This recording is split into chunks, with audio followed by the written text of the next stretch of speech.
ബോളിവുഡ് ചിത്രം രാമായണത്തിന്റെ ട്രെയിലർ പുറത്തു വന്നതിനു പിന്നാലെ സോഷ്യൽ മീഡിയയിൽ ഏറ്റവും കൂടുതൽ ചർച്ചയായത് സായി പല്ലവിയുടെ സീതാദേവി എന്ന കഥാപാത്രമാണ്.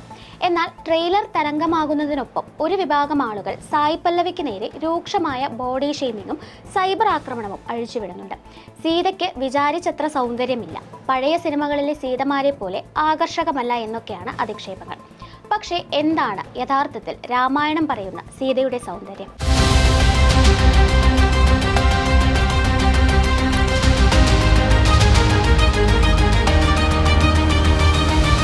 വാത്മീകി രാമായണത്തിലെ സൗന്ദര്യം എന്നത് ബാഹ്യമായ രൂപം മാത്രമല്ല. സുന്ദരകാന്ഡത്തിൽ അശോകവനത്തിൽ തടവിലിരിക്കുമ്പോൾ സീതയെക്കുറിച്ച് വാത്മീകി എഴുതുന്നത് തപസ്സുകൊണ്ടും ദുഃഖം കൊണ്ടും മെലിഞ്ഞവളെന്നും ആന്തരികമായ തേജസ് കൊണ്ട് ശോഭിക്കുന്നവൾ എന്നാണ്.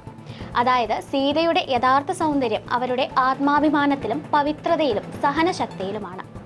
ഇന്ന് ക്യാമറ ഫിൽറ്ററുകളും മേക്കപ്പും വെച്ച് നിർമ്മിച്ചെടുക്കുന്ന കൃത്രിമ സൗന്ദര്യ സങ്കല്പങ്ങളിലേക്കാണ് പലരും സീതയെ പ്രതിഷ്ഠിക്കാൻ ശ്രമിക്കുന്നത്.